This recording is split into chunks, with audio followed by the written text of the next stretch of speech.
Good afternoon.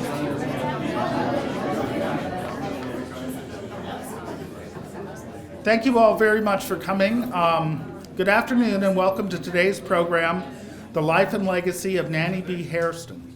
I'm Kareem Khan, Director of Montgomery-Floyd Regional Library, and I'd like to take this opportunity to thank you all for joining us here today. I wanted to give a special thanks to the Montgomery-Floyd Regional Library Foundation for their generous support of the Oral History Project, about which you will hear more as we go on. And I also want to thank all the library staff who have worked hard to make this event a reality. Chief among them, June Sayers, Library Business Manager, Chair of the Cultural Committee, and your MC for the day.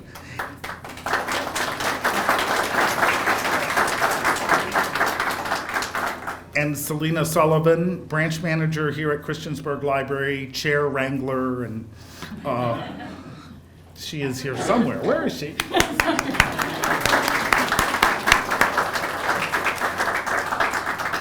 We hope you all have an inspiring and enlightening day. And now I have the honor of introducing the chair of the Montgomery-Floyd Regional Library Board of Trustees, Ms. Cynthia Saunders.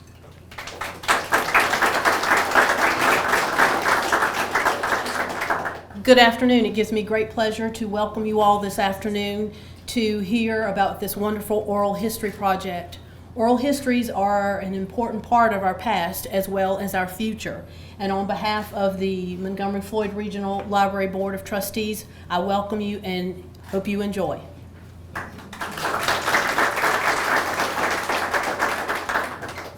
Good afternoon. Gosh, it's a great crowd, and I'm so appreciative of you all coming to share this afternoon with us. I'm June Sayers, and I want to introduce now Kelly Johnson. Kelly's here to represent Senator Mark Warner, and she has some comments from Mr. Warner.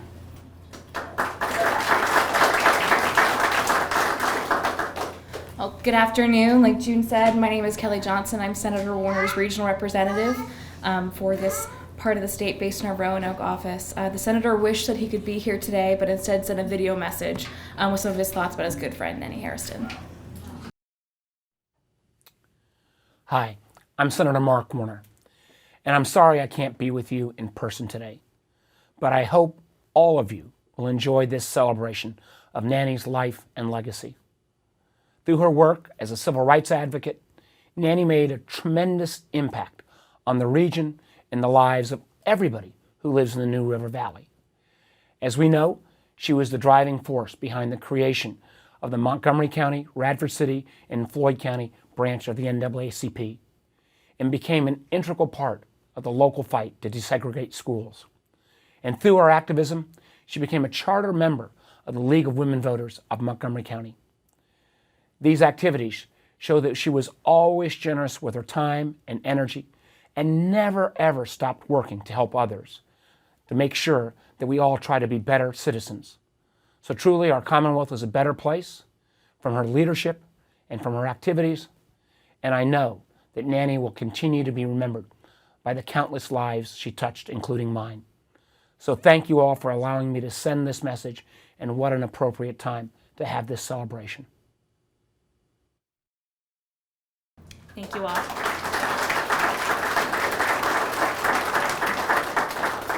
Our next speaker is Christiansburg Mayor Mike Barber. Thank you for being with us.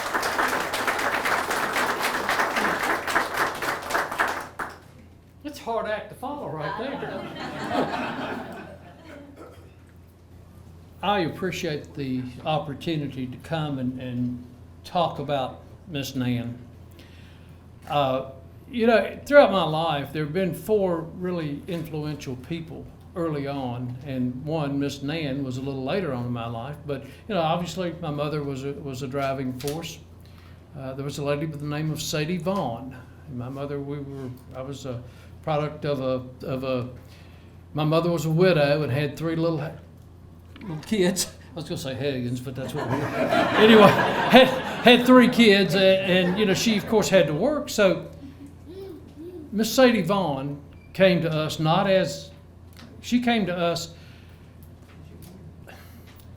as a second mother, to be quite honest with you. I mean, she played football in the yard with us, and she broke her finger shooting a BB gun, and and after she left, we had Miss Cora Pack, and Miss Cora Pack, who passed away a year or so ago, was another in that realm. Of course, Mom tried to teach us how to do right and wrong, and then I met Miss Nan later on, and she basically told me what I was doing right and wrong. Miss Nan would call. She became a very, very good friend of mine. We chatted often on the phone. It was in her years, and she wasn't out as much, but she said, well, I'm going to send something over. And within about 30 minutes, Debbie, that stayed with her, was in my office bringing me books and bringing me magazines and bringing me articles that she wanted me to know. Miss Nan did everything the right way. She was passionate about about how she felt. She was passionate about her causes, and she was passionate in making sure that it was done the proper way, the great way.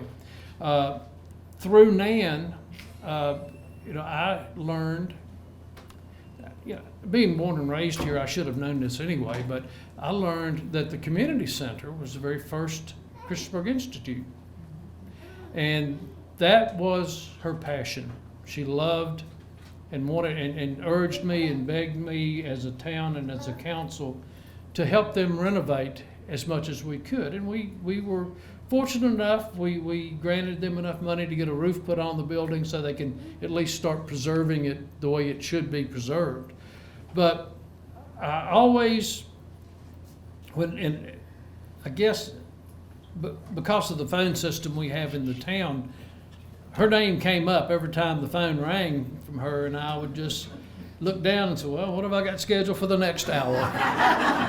But every conversation I had with her was very enjoyable.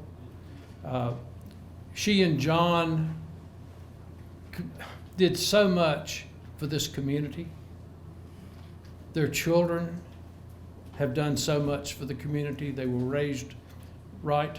They have done a good job, and they and their offspring and the offspring's offspring will continue to champion the cause of Miss Nan. Thank you.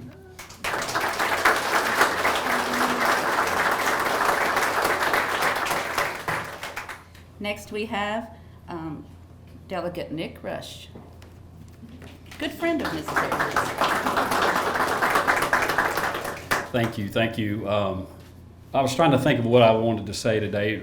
Miss Hairston and mine relationships go back, our relationship goes for over 25 years. For when she met with me as a young 23-year-old Republican FedEx driver running for the Board of Supervisors. Her and her husband John met with me to encourage me to run and to offer support and help. But I thought about what today is. Today is the first year anniversary of a day of hate in Virginia, and it's a day that made me question last year whether I wanted to be involved in this stuff, because it was so powerful and touched me so bad. I can remember standing in my bathroom talking to my wife going, I'm not sure that this is what I want to do for the next 2 years, or how many ever long y'all let me do it, or she lets me do it. But then, I did think that of Miss Hairston and John and the shoulders of that great African American generation of leadership that brought this country from a place of segregation and institutional hate to a place where America can look forward to doing its destiny of equality and justice for all. And that's a powerful story, and this is a powerful day to have a celebration of a life of community service and doing what's right. And I think about my relationship with Miss Hairston all the time. She's told me some funny stories. I hope they're in the book about when she worked at Imperial Reading, or maybe it was Christiansburg Garment up here where Kroger's at. And she told me that she went there and she wanted to get a job, and the guy was like, well, ma'am, we don't hire colored ladies. He said, well, I'm gonna be back and I'm gonna have 5 colored ladies with me and we're gonna work here. And he said yes. And he said, well, ma'am, I'm going to put you in a separate room. And she said, no, you're not. And he didn't. And the funny part of the story is, at least the way she told it, I'll probably butcher it, was that they were having a company picnic. And he said, well, you know, we're going to have a separate one for you, and we'll give you the money. And so she went to the ladies and said, you know, the guy said he's going to, you know, the boss said he's going to have a separate one for us, and he'd give us the money.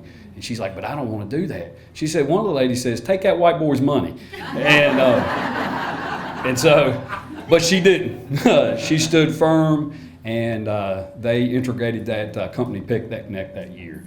And it's that kind of dedication and hard work that I hope to continue to call on in my career, and I'm just very proud of that I was thought of to be involved today. So thank y'all for coming. I appreciate you taking your Saturday out, and thanks for listening to me. Thank you.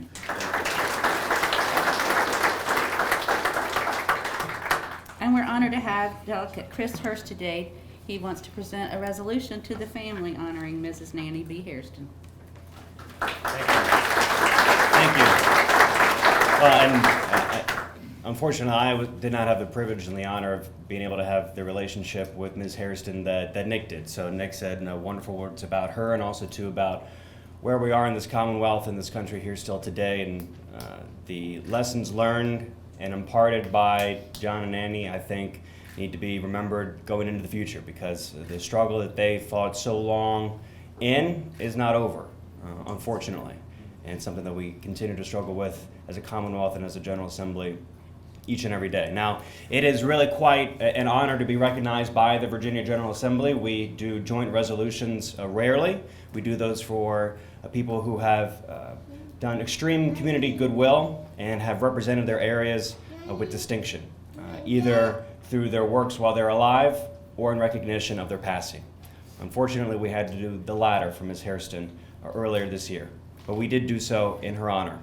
And in this resolution that was chief co-patroned by the delegation from Montgomery County, it says, resolved by the House of Delegates, the Senate concurring, that the General Assembly hereby note with great sadness the loss of Nannie Mae Berger Hairston, a community organizer who was steadfast in her devotion to the residents of Montgomery County, and be it resolved further that the clerk of the House of Delegates prepare a copy of this resolution for presentation to the family of Ms. Hairston as an expression of the General Assembly's respect for her memory, and we'd like to do so now.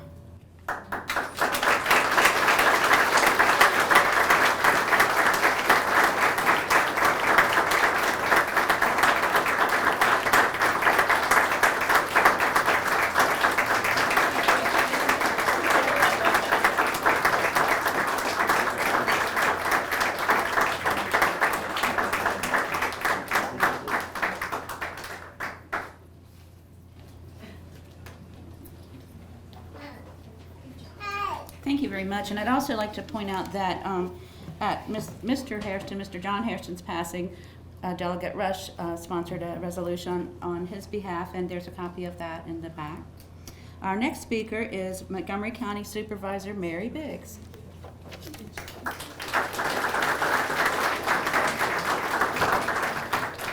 Well, good afternoon. I'm going to tell you up front, it's hard to be fourth in line. And you're going to hear some repeats, but as an elementary school teacher, I think that's fine. You'll get it in your brain and it will remain. Okay, so first, I want to say that I'm honored to be here today to celebrate Nannie Hairston's life and legacy.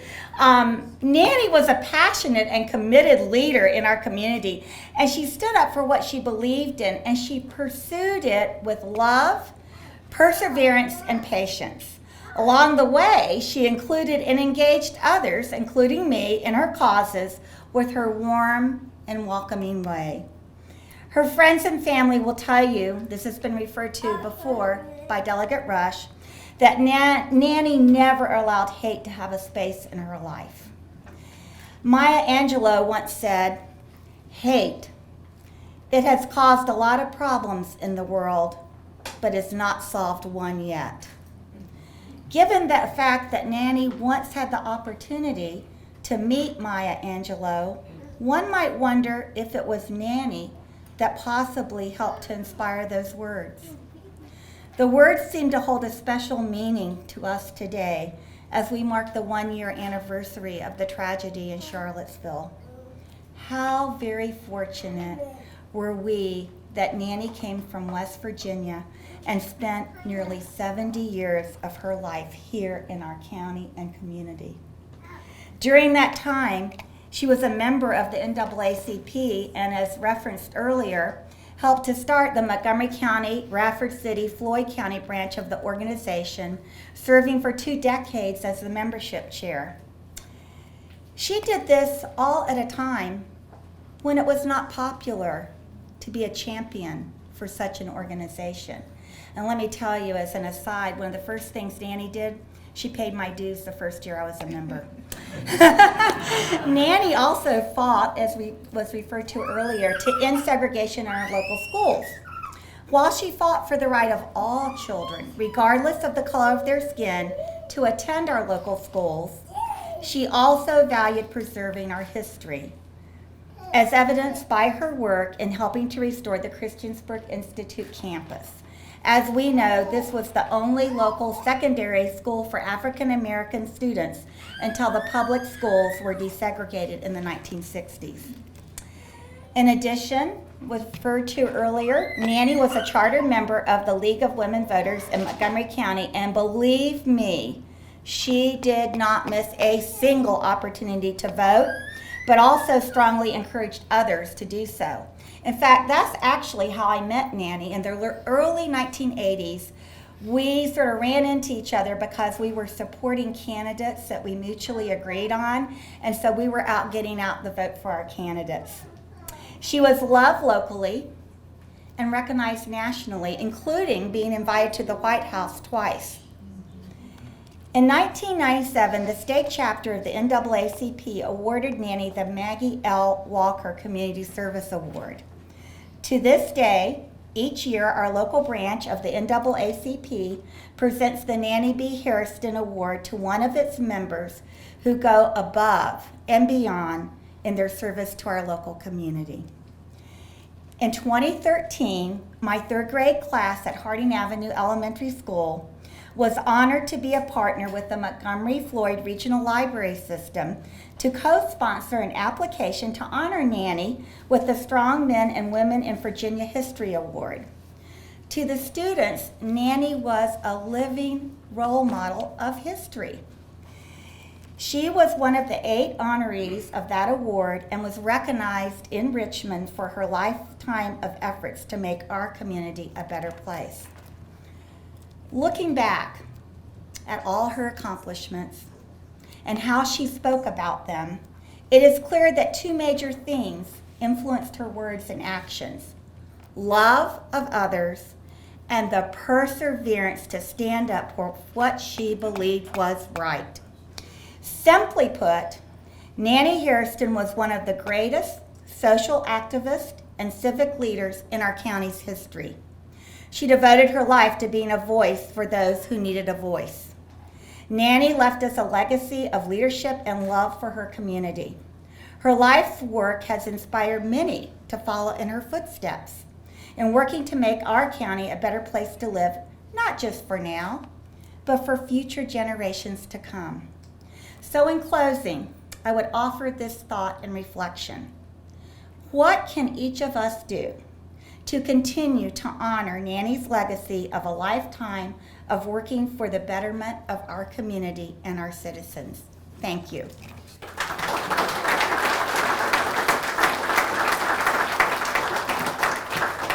Thank you, Mary.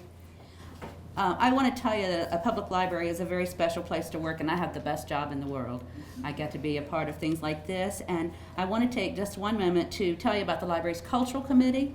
We started earlier this year, and we put together a great list of programs for the adult summer reading program, and today's event is the last event of that series. And we want to continue programs about local history. And we're focusing on African American history right now, with a focus on Christiansburg Institute. The Cultural Committee has built a partnership with the town of Christiansburg, with Montgomery County, our local museums, and the Christiansburg Institute Alumni Association. And we were a proud sponsor of last Saturday's Heritage Tour at the CI campus. local historian and author Dan Thorpe is also on the committee. And shout out to Dan. We have copies. Dan is here today, and we have copies of his book, Facing Freedom, for sale at the front desk if you all are interested today. I'm honored to welcome the members of Mrs. Hairston's family. I'm truly honored that you all could be here with us today. And happy birthday to Gary Lewis. I met Mrs. Hairston in 2001 and quickly grew to love her. And I'm grateful for the series of events that led to the oral history project that Sheree is going to talk about. I want to introduce to you and apologize to Sheree for the stories that have been told already, but Sheree had a very special opportunity to meet and become friends with Mrs. Hairston as she recorded her memories, and we're so honored to have her here today. Sheree Scarborough is the author of African American Railroad Workers of Roanoke. Props today. She's an award-winning historian with over 30 years experience in oral and public history. She holds degrees from the University of Texas at Austin. She's worked with various institutions over the course of her career, including NASA, Johnson Space Center, and the Library of Congress. She's written and edited numerous publications in the field of oral history and other areas as well.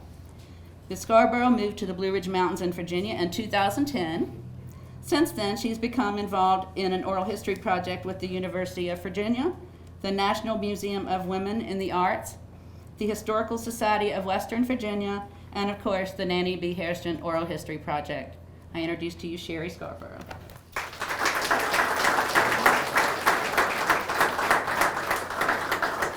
There are several chairs up here in the front. There's about 3 or 4 if anyone would like to sit.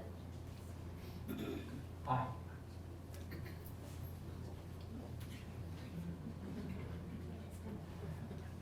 Technology, excuse me a minute.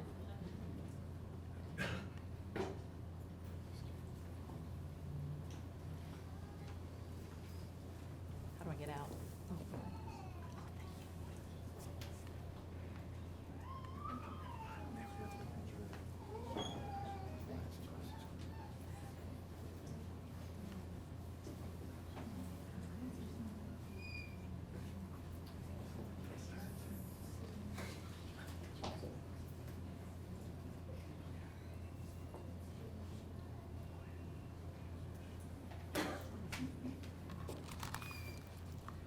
Good afternoon. Yes, a few of my stories that Mrs. Hairston told me have been stolen. But I guess we can all hear them more than once. I met Mrs. Hairston in December of 2014, and she'd been given a copy of my book, which had been published earlier that year. She was given the book by Dodie Oliver Smith, a local salon owner and hairdresser and friend that Mrs. Hairston and I shared. Let me tell you, the beauty shop is a powerful place. As I understand it, after Mrs. Hairston read the book, she contacted her friend June Sayers at the library and asked her to find me. The rest, as they say, is history, or in this case, oral history. This is a picture of Dodie and Mrs. Hairston and myself at her 95th birthday party last year. I'd like to take this opportunity to say thank you to the Montgomery-Floyd Regional Library for giving me the opportunity to conduct an oral history with Mrs. Hairston and speak about it today. And thank you to all the granting agencies that funded the project, the Montgomery County Friends of the Library, the Community Foundation of the New River Valley, and the Virginia Foundation for the Humanities. I'd also like to thank Mrs. Hairston's family for all your support, kindness, and assistance, especially Colette Hairston-Hash. Mrs. Hairston told me that she was doing this project for her grandchildren and great-grandchildren.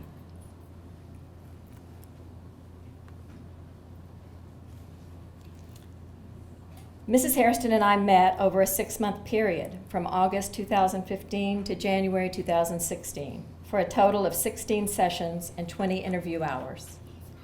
I had done background research before our first meeting and was awed by the number and prestige of the awards she'd received and her notoriety and place in the community. So when she introduced herself to me as a non-professional woman without an advanced degree, living in a small town, I responded that she couldn't fool me. She was much more powerful than that and had been an important and integral part of our American story. Indeed, in our time together, she proved that to me time and again. Our sessions were transcribed and then I edited them for accuracy. Usually at this juncture in an oral history project, I print the transcripts and ask the interviewee to review them. However, in this case, due to Mrs. Hairston's age, I decided to read the transcripts aloud to her and annotate them with her additions and edits as we went along. This was the first time in my 30-some-odd year career that I've done that. It was a long process. There were a total of 700 pages. We finished at the end of 2016. It was an interesting process for me, the experience of conducting the interviews in the first place and then re-experiencing them and retelling them to her. It heightened the power of the stories and their poignancy. Mrs. Hairston agreed, quote, "I can't explain to you what this has meant, that I didn't feel that what we were doing and people were sending cards to us and we were thanking them, but I had no idea that all of this was going to come after. But since it has, then I go back over when you leave or I go to bed at night and it's almost like visiting someone. You're visiting your own life."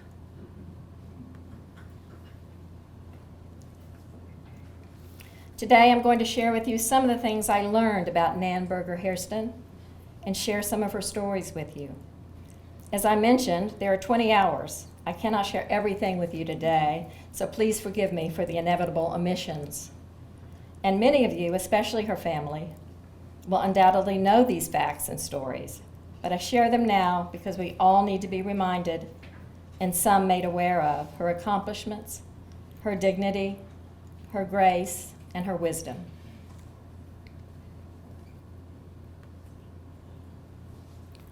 She liked to call herself a coal miner's daughter, and she was. She was born in 1921 in Bottom Creek, West Virginia, which is an unincorporated community in McDowell County. McDowell County was the epicenter of the coal mining industry in the 20th century.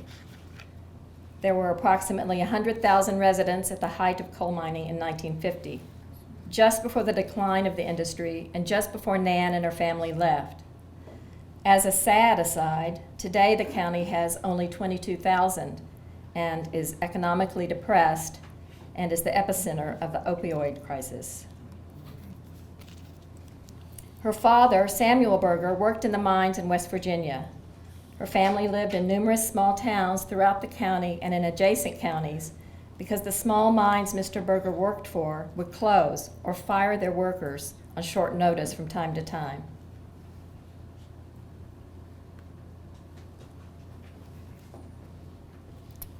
This is a Vulcan mine in Powellton, West Virginia, a few years before Nannie was born. And Powellton was about 100 miles north of where she grew up, McDowell County.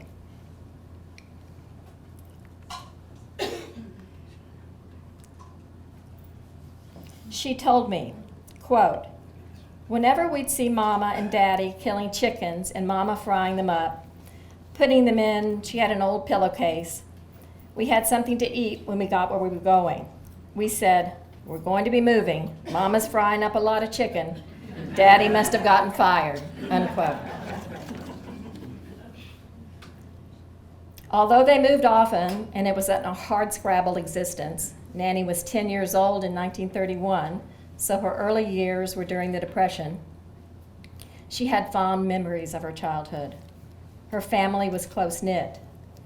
She lovingly remembers her father's garden, quote, "Everywhere we ever lived, he made a garden on the mountainside," unquote.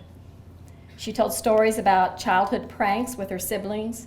She was the oldest of 10 and recounted stories of playing croquet, baseball, basketball, shooting marbles, and roller skating in the neighborhood. They were an athletic bunch. And she would dream, quote, "I think I told you the story when I was young. I used to sit in the swing. I would be in the swing on our front porch. The swing went this way, and the steps were there where you walk up on the front porch. You went on the front porch as you come out the door and walk that way. And I would be sitting in the swing, and when the engineer on the train who was coming to get the coal to take it to whatever state they were going to sell it to, I would be swinging, and the engineer would honk the horn on the engine. We were that close to the railroad. But they could see me, and he would honk then and pull it down. And I always said to myself, I'm on my way to Washington, to the White House, unquote. However, the underside of that story, growing up in the time of Jim Crow, where state and local laws enforced racial segregation in the South, was always present. She talked about her segregated schools, segregated baseball fields, one for whites and one for blacks, segregated cinema, and the tennis courts where blacks couldn't play at all. One of the constant threads in the interviews is the importance of her mother in her life. Her mother, Bessie Robinson Berger, was her role model, something she told me many times. It seems that this played out in Mrs. Hairston's life in numerous important ways. She spoke about the importance of voting, and she remembers the fact that her mother voted for Franklin Delano Roosevelt for president. Quote, because years ago, all colored people were thinking that they had to vote Republican because of Abraham Lincoln. That was the big deal until they really found out. And these are the words I heard my mother say. That's why I can remember Mr. Roosevelt. She told my aunt, she said, Irene, I'm going to change my vote. It can't get any worse. I'm going to vote for Mr. Roosevelt. And she did, unquote. In fact, voting was important to both her mother and her father, even though her mother had a 4th grade education and her father had no formal education. Her parents voted in every election. And because their education had been truncated, they believed strongly in education for their children. She spoke about her mother's political activism. Nannie went to the same school from elementary to high school in Excelsior, West Virginia. Even though she moved away, she was bused to the only African-American school in the vicinity. She and her older siblings were bused 15 miles each way. The bus picked up the African-American children first, about 7 a.m., and took them home last at the end of the day. Well, Mrs. Hairston's mother changed that when her younger children were in elementary school. Quote, it was when her smaller children were in grade school and had to ride the same bus. They would have to go and wait until the teacher came in at 8 o'clock. That's about 2 hours and something, waiting in the cold. She was tired. I never dreamed of that until these last years, when I said, well, my mother was a Rosa Parks. She said, I'm tired. And she pawned her sewing machine to Mr. Jesse Pugh. I'll never forget him. He had a car with a thing called a rumble seat in the back. He picked up the sewing machine with another man helping him and put it in his car and let my mother have $5 to pay somebody to carry her to the school board to make her complaint. She went by herself. I didn't think too much of it really until Miss June wrote the letter to the Library of Virginia in Richmond for the Strong Men and Women Award. I said, that's how we can feel what happened to the colored race. We have strong colored, now we're saying Afro-American women. But if you didn't have a strong mother, I can understand why you are like you are. We were just fortunate. And from what I've heard, the time frame was about a month. Somebody said, Mama, there goes the McDowell County truck with lumber on it. That's when they started hauling the lumber to get ready to build a black school right there in Faraday, West Virginia, unquote. And possibly most important was her mother's missionary work, which influenced the life of Nan Hairston. Her mother was involved in a women's missionary society with their Baptist church, and a pivotal moment for Nannie was when the missionary society helped her buy her senior ring, which was $9.50 in 1939. After that, she vowed to help make a difference in others' lives. She told me that her family's motto was, you can't You can't fight hate with nothing but love. And enough cannot be said for the strong foundation of growing up in a loving home that taught love instead of hate, even while being surrounded by so much hate. Okay. I'm going to play her voice now for a few minutes.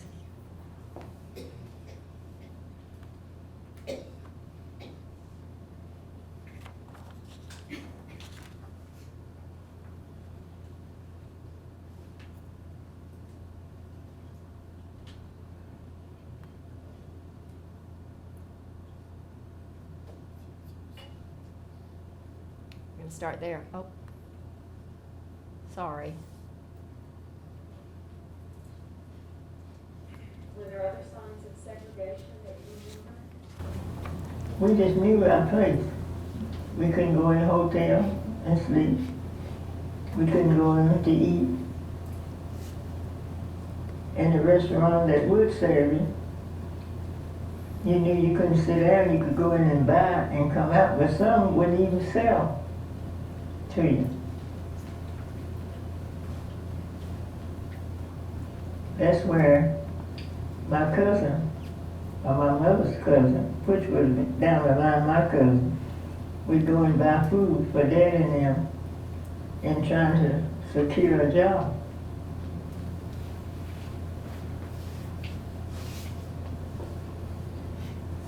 That's where I look at life, and if you haven't been taught to love instead of hate, you would have a miserable life going through the world hating people for what they have done for your grandparents and your great-grands and your uncles and great-uncles.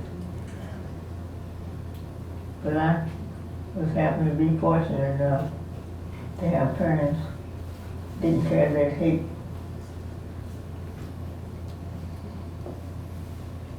And it was what was passed on to us has been a beautiful life for me and friends and my children.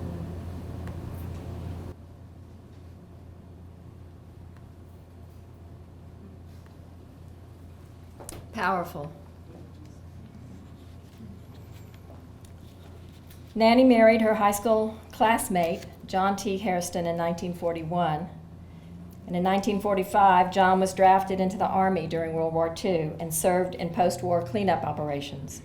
He returned home the following year, stayed in the Army Reserve, and was recalled to active duty during the Korean War, and served until 1952 when he was wounded and honorably discharged. John was a decorated war veteran. He received the Purple Heart, Silver Star, as well as other awards for his service. It was just a short time after he had returned from Korea and began to work in the coal mines again when the mine abruptly closed in 1953, as they did all across the coal mining region of West Virginia, and the slow decline of coal began. But that's a story for another day. John heard they were hiring in the Radford Army ammunition plant and immediately found a job there. Incidentally, he also got a job for his father-in-law, who had lost his job in the mine as well. So Nan and John packed up their 2 young daughters and her parents and moved to Christiansburg. They found a place on a hill rich in African American history with just under 10 acres, and they lived there the rest of their lives. This is where they raised their family of 4 daughters. Nannie's parents lived with them for a few years until they could build their own home nearby. And other family members lived there with them from time to time, as did some of their children's friends who needed a warm, loving home. Christiansburg in 1953 had a population of about 3,000 people, with probably about 5% African Americans. That would have made it about 150 to 200.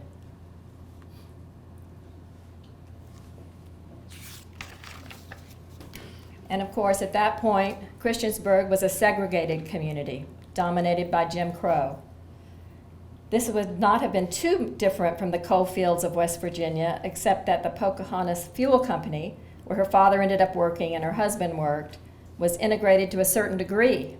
Blacks and whites could shop in the same company store and lived on the same street, albeit on opposite sides of the street.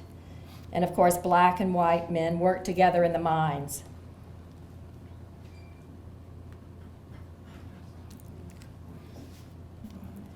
Quote, "That's the reason my children didn't really know when we came here and went to Thompson-Hagen Drugstore, where First National Bank is now.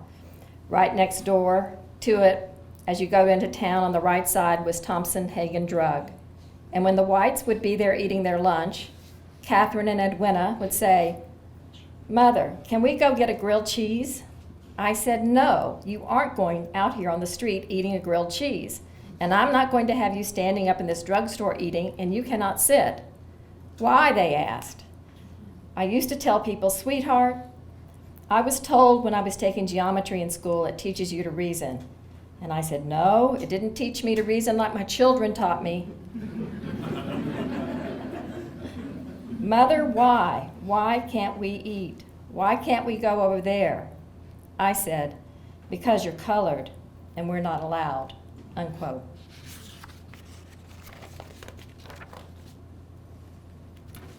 And she told me,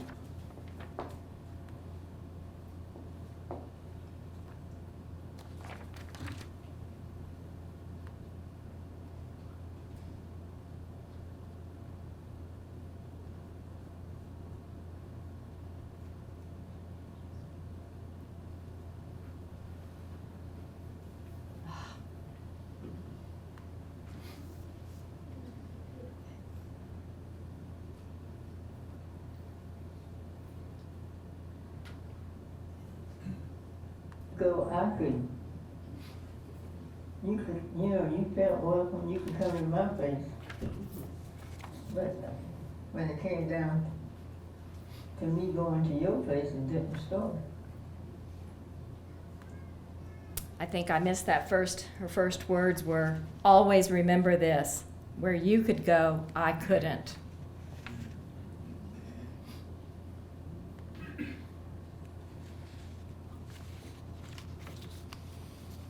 Nan Hairston held numerous jobs over the years, jobs that were available to her as an African American woman. She worked as a maid, and if you were lucky, she told me, you could make 75 cents an hour. She worked as an insurance agent, selling insurance to other African Americans. She was a seamstress in the local garment factory, I believe the Blue Ridge Manufacturing Company, and finally worked at the Radford Army Ammunition Plant, where she rose through the ranks, was a member of the union, and retired from in 1983 after 20 years. Today, I'm going to still tell you the story, even though Nick Rush already told you, but I have her own words here. So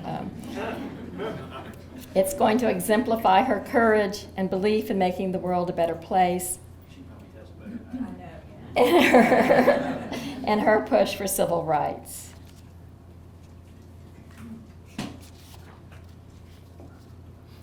While she was doing day work, she heard about the possibility of making more money at the Blue Ridge Manufacturing Company. She approached the garment factory once or twice to inquire about a position, and in the end brought a couple of African American women friends with her. They all got jobs. And although they worked in the same large room with all the white women workers, their stations were in the corner of the room, together in the back. And when it came time for the yearly picnic, the manager, Mr. Phillip, came to Nannie and told her that she and her friends wouldn't be invited, but she was willing to give them money so that they could have their own picnic. I'll let Nannie tell the story. Quote, "So I go back to Miss Jones and all the other women that I can't remember their names now. Most of them are dead. I said, he's going to give us money for however many are in our family where we can go and have our own picnic. And I told them whatever amount it was, and one of them said, 'Oh boy, we'll have a good time.' That's a lot of money, isn't it?" I said, "Yes, but our purpose is not for that. We came here to get a job and to work and try to help take care of our family, and we didn't come here for this. If they would allow us to go to the picnic, it would be fine. But to have it like they have it, I don't want it. I don't want the money, and I could use it." And one of the ladies said, "Oh, we'll just take the man's money, we don't care." I said, "Well, you think about it. Do you want to help yourself for tomorrow, or you just want to go for today, what you're going through now?" When they came back, I said, "We have to give him an answer. Mr. Phillips got to have an answer." They said, "Well, since you got us the jobs here, I guess we'll go along with you. And it ended up that we didn't go to the picnic, and the next year they had it so we could go to the picnic with them, unquote.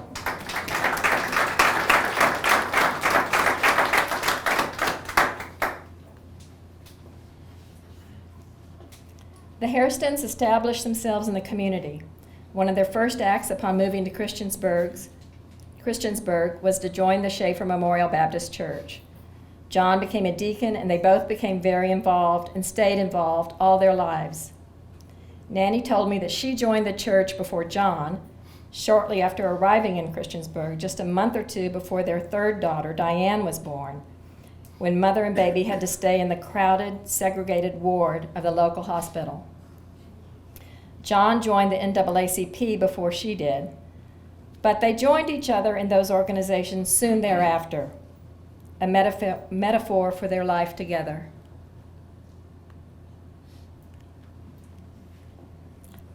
And as you might expect, she was very involved with the PTA when her daughters were in school, especially when her two older daughters, Catherine and Edwina, attended the segregated Friends Elementary School. And when African Americans were admitted to Virginia Tech but denied housing, the Hairstons provided a place to stay until a long-term solution for the students could be found. We were just like a hotel reception, she said. The Hairstons became leaders in the African American community, and their home was an informal meeting place for young African Americans trying to make their way in the world. Later, their home would become a meeting place for advice seekers of all colors, political parties, persuasions, genders, and ages.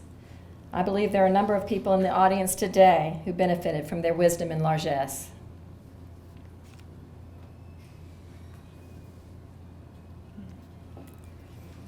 They both served on many boards and were active members in numerous organizations. They got involved. As Mrs. Hairston has said many times, her parents taught her, quote, "Wherever you move, be a part of the community," unquote.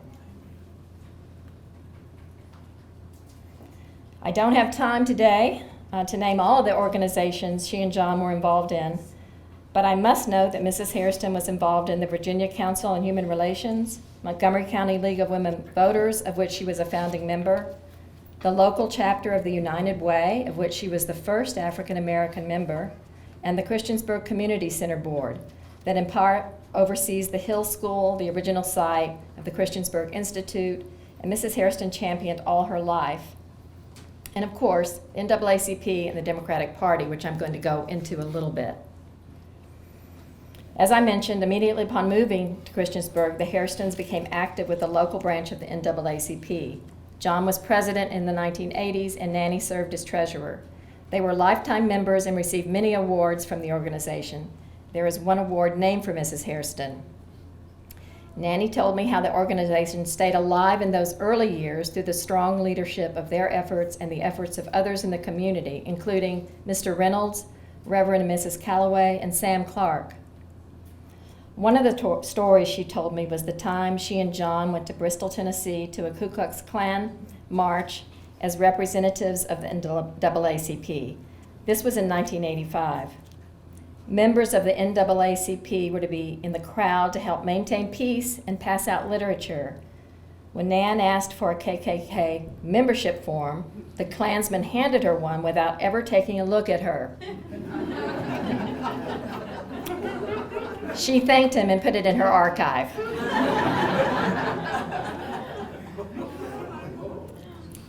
Another story she shared with me was the time that the Ku Klux Klan planned to march in Christiansburg.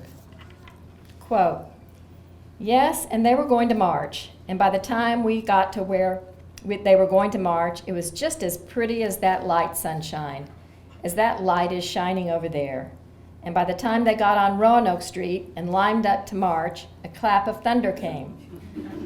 Then all at once, sweetheart, it just started raining, and everybody ran and got into their car, and that was the end of that. It just doesn't seem real.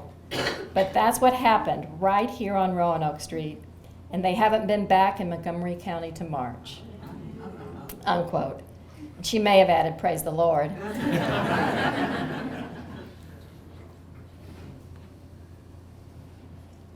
One of the Hairston's most important legacies is the NAACP Annual Freedom Fund Banquet. And Nannie was certainly very proud of its popularity and the fact that people from all walks of life attend. I was fortunate enough to sit at her table for a few years.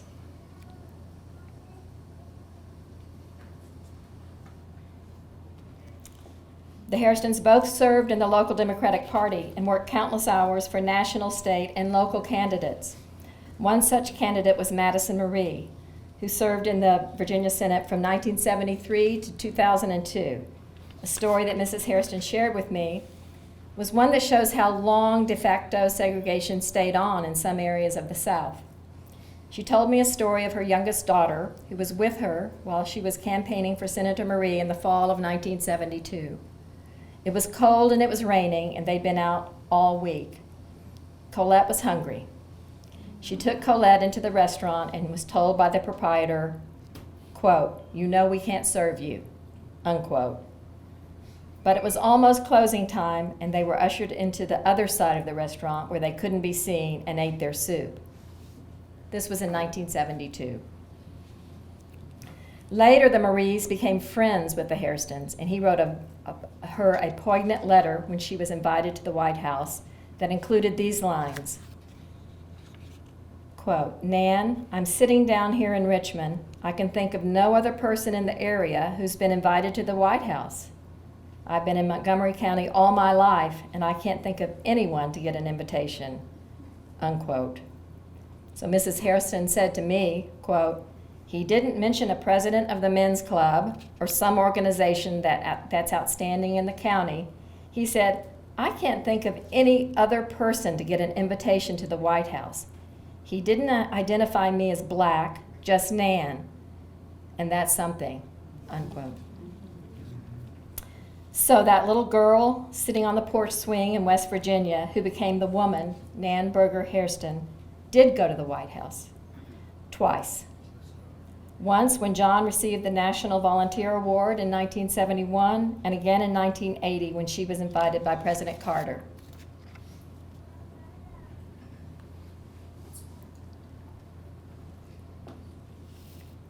The legacy that Nan and John Hairston left their community is one of accomplishing things for the good and making the community a better place. Their voices and her voice became synonymous with social justice, yes, for African Americans, but also for any downtrodden individual. How did they accomplish this, living in the American South during the Jim Crow era? Again, Nannie Hairston, quote, "But the only reason that I can think we got as much done back then without having a lot of confusion is John would say to you, 'Now I'm going to give you until tomorrow to make up your mind about what you're going to do. If not, I'm going to have to take it to the newspaper.' And that would make you come across with some kind of answer that made us feel that you're going to do it, and you probably will have done it before the week's gone or within the time limit to keep any problems in that area from happening. I try to tell people now, sometimes you've got to have a way of knowing how to address yourself to people to get something done. A lot of us now, we see the newspaper, it looks like the violence is, we aren't teaching how not to have it. We're just going in, it doesn't matter, just everybody on that side of the fence and on this side of the fence," unquote. John and Nan did receive training with the Virginia Council on Human Relations on how to keep protest and advocating for civil rights peaceful, but they also had learned over their lifetimes the importance of reaching across that fence. She told me, quote, "But that's the kind of life you have to have if you want your community to grow and the children to grow with the community in the right direction. You have to spend your time and don't spend it evil. If you can't do it out of love, you need to stop. That's my motto." What a blessing how God can work through people, and how some of us have gone through such hardship and then still not hate. That's the beauty part of all of it.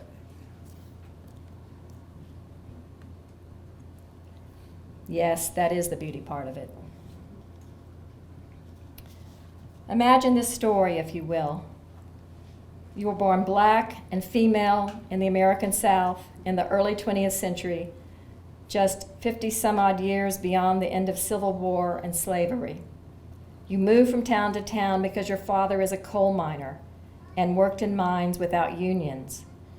You were bused to a segregated one-room schoolhouse where you had to wait in the cold, coming and going. You lived through the Great Depression. You graduate from high school and marry, start raising your children. Your husband is a coal miner and loses his job. You move to another area in the South and know no one.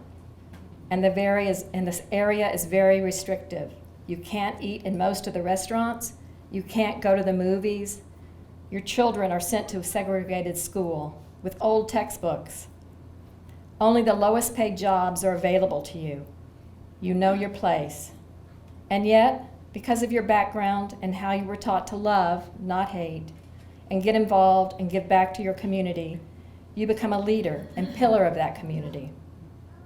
You advocate for change and civil rights and opportunities for all.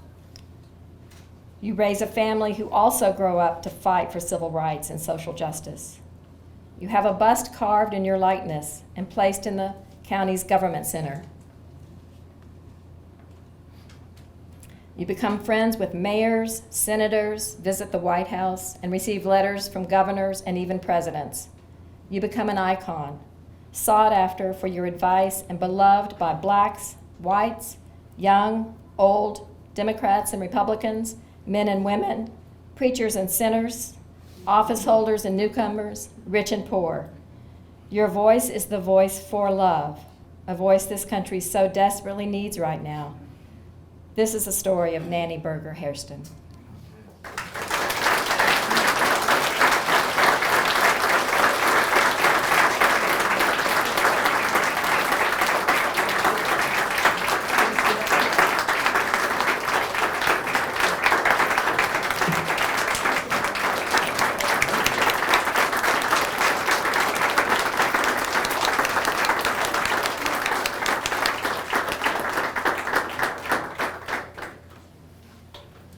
Inspiring. I know this is a long day, but I mean, it's Nannie Hairston. We have just a few more speakers. I do want to let you all know that there are refreshments that we want you to enjoy over in the next room. Our next speaker is Debbie Travis. She's the secretary of the Montgomery County, Bradford City, Floyd County, NAACP.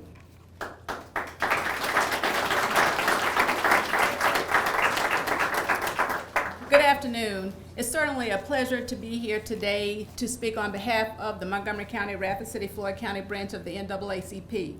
Mrs. Hairston loved the NAACP. And as you all know, the NAACP is the largest and the oldest civil rights organization in the world.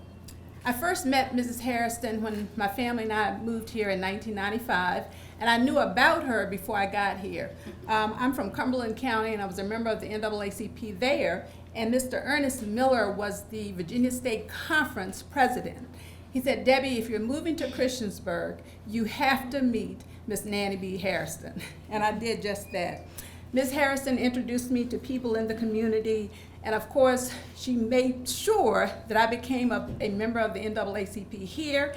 And she said, Debbie, you just can't be a member, you have to be a life member. So my husband and I and our children became life members of this branch. Mrs. Hairston invited me to the NAACP Freedom Fund banquet that was held at the Fellowship Hall at Schaefer Memorial Baptist Church. There are only about 50 people there, but we have continued her legacy of raising money for the NAACP so we can continue to fight politically. And we have grown to having over 400 people at our annual Freedom Fund banquet that we usually hold at Virginia Tech. So all of this was contributed to Mrs. Hairston's work. Mrs. Hairston introduced me to the branch here and the history of this branch. And she shared with me how she and her husband, Mr. John Hairston, Ms. Cora Pack that you heard of earlier, Mr. Homer Pack, Ms. Rosalie Page, Ms. Lois Teal, who is in the audience today, Reverend Richmond, who is also here today, how they all came together along with Lindsay West, Mr. Samuel H. Clark, and so many others who worked together. And she always emphasized that you have to work together with community to make change.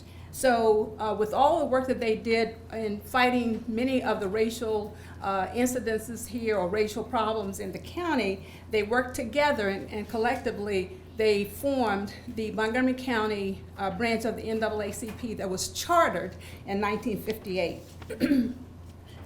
Ms. Hairston, of course, as you've heard before, loved children. And she advocated for children in the school system so that they would get an education that they were deserving of, and also that they were treated fairly. You've heard the stories about the workplace and fighting for women's rights. And so that was accomplished, and that was one of her advocacy areas. She also made sure that people who were disadvantaged or poor and didn't have access to many of the benefits that a lot of other people had, she made sure that she advocated for them on the government level to make sure that they would get different benefits. Also, and I don't know if I mentioned Ms. Lois Teal. She worked with her with membership, and they always advocated that you have to be a member and come together with the NAACP.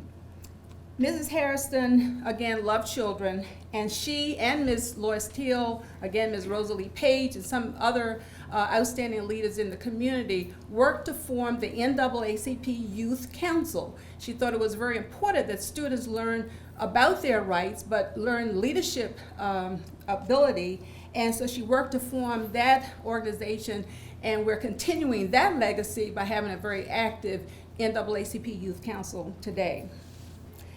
Ms. Nannie B. Hairston, as you've heard, I could stand here for hours and talk about her. She took us in as an extended family, but she meant so much to so many, and she made so many contributions to this community and so many contributions to the NAACP. So again, people all over the state of Virginia know about her work and just admire all that she did to help others.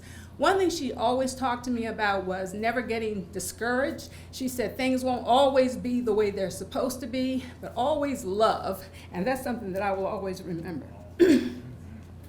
So again, we continue the legacy. We will always remember Ms. Hairston for her contributions, and each year at the NAACP Freedom Fund Banquet, we do award the Nannie B. Hairston Community Service Award to a member of the community who demonstrate the love that she demonstrated, and those who are and have given to their communities to make it a better place. So we will always remember Mrs. Hairston, we will always honor her, and we will continue her legacy. Thank you.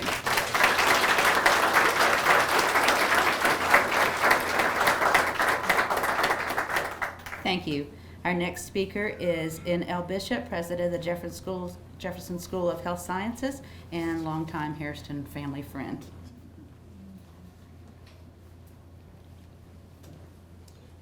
Thank you very much. This is a wonderful day, and it is most appropriate that we honor this wonderful legacy. This began with words from Senator Warner, and I had invited him, and he came and served as the keynote for our graduation back in May. And prior to the graduation starting, he and I were talking, and we were talking about the first time I met him, and that had been through Miss Nan Hairston, as he had come to the Christiansburg Community Center for the first time in visiting, and I had the pleasure of being there. I was one of those who benefited from the largeness of John and Nannie B. Hairston here in Christiansburg. My father died when I was 15, and that was one of the figures that I looked up to, a male figure, Mr. Hairston. I ended up being the first African-American police officer here in Christiansburg. I remember that 1984 Ku Klux Klan. I'll tell you that story sometime. But I remember going to talk to them, in particular to Mr. Hairston at that time, as a young man in this area who wanted to make a difference. I knew so many people that were older than me who had gone off and done some great things, but they had to go away from here to do it. And I was always troubled, why aren't there opportunities for you to be able to do something significant here? And he helped me work through that. My life has been very much blessed by being able to stay here and the opportunities that have been afforded to me. The two of them were such a huge and large influence in my life. And Diane, particularly, and Colette will remember one of the jokes that I always left with after conversations with your father. And I would always end and say, Big John, when I grow up, I want to be just like you.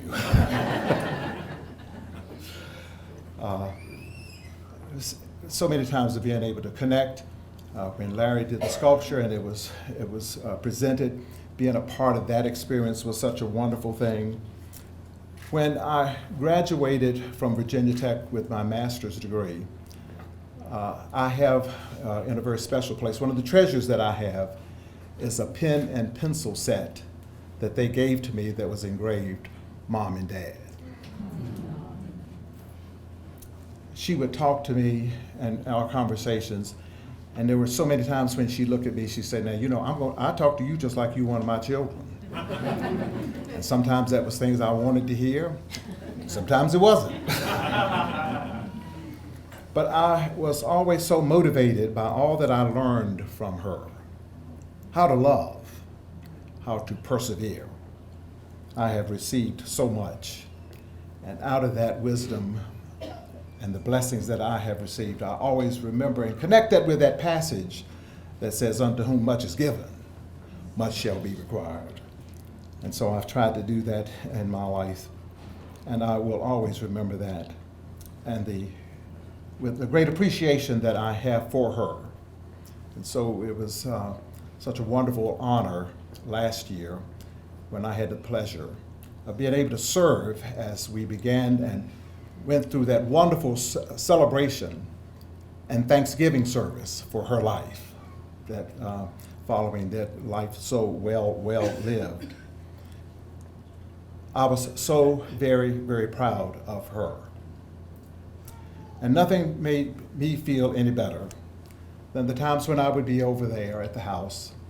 We laughed so many times together. I learned so much, but we had a lot of fun. We laughed together a lot. But then she would take her hand and put it on my hand and look me in the eye and say, I'm so proud of you. Mama Nan, I will always continue to work to make you proud. Thank you, Mama Nan.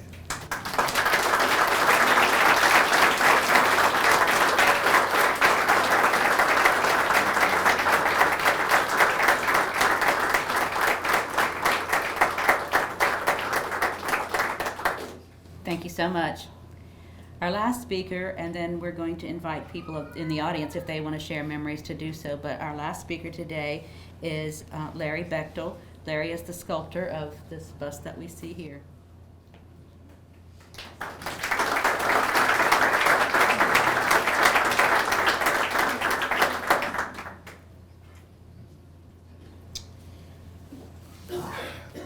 This has been quite an occasion. I first met Nannie in 1997 in Schaefer Church. I had proposed to do a sculpture, portrait bust of Captain Schaefer, and she told me over the phone that there was a picture of him in the church. So she let me into the church to see the picture, and the first words out of my mouth were, "He's a white." And this made her laugh, and it was a story she remembered and retold as long as I knew her. She never let me live it down. I thought that once I'd finished the clay prototype of Captain Schaefer's bust, that my work was done, that the church would raise the funds to have it cast in bronze. I soon realized my mistake. She pretty well drafted me to help with her fundraising campaign. And I'm glad I got to see a master at work. She orchestrated the unveiling ceremony too. She got a pew full of dignitaries to attend, a choir to sing, a color guard to march, plaques of recognition to hand out, and she cajoled Captain Schaefer's grandson from Richmond to come and speak. And of course, there was a potluck dinner afterward. She really knew how to put on the dog. From that time until she finally passed away, I often visited her at her house on Sunset Drive, the perfect address.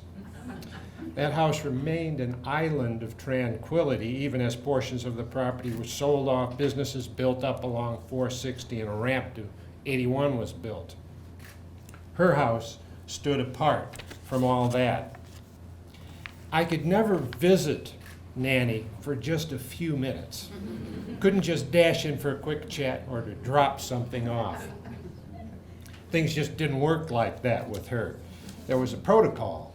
I rang the doorbell, I listened to it play, I waited for the door to open, I waited to be announced. I was given permission to go on back. It was like being given an audience for the Queen.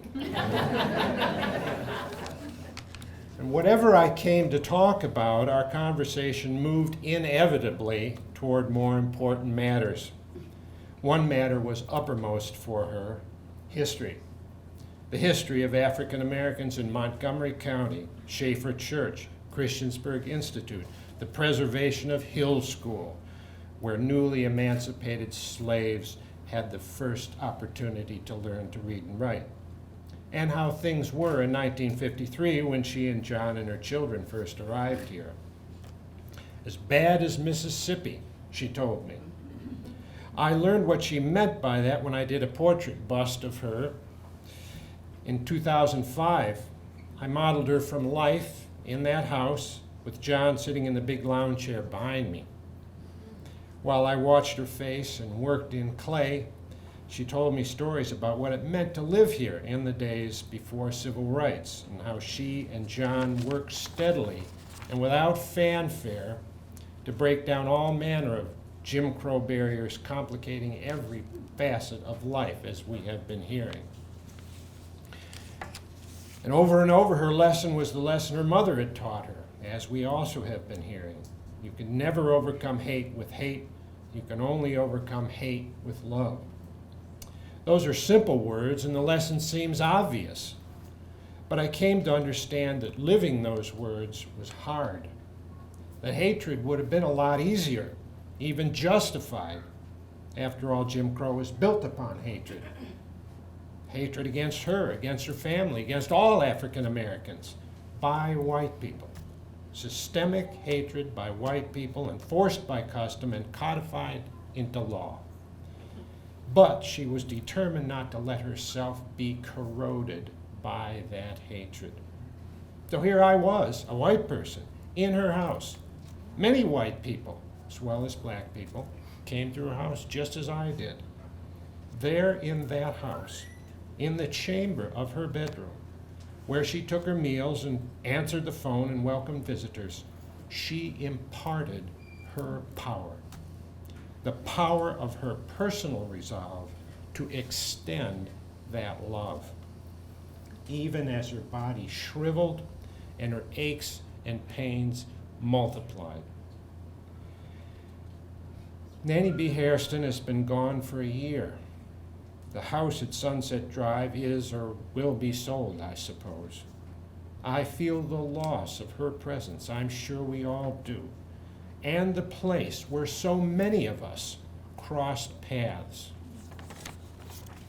We are now living links to her history. It is important for us to remember and live and impart to others the wisdom of love which she taught. Amen.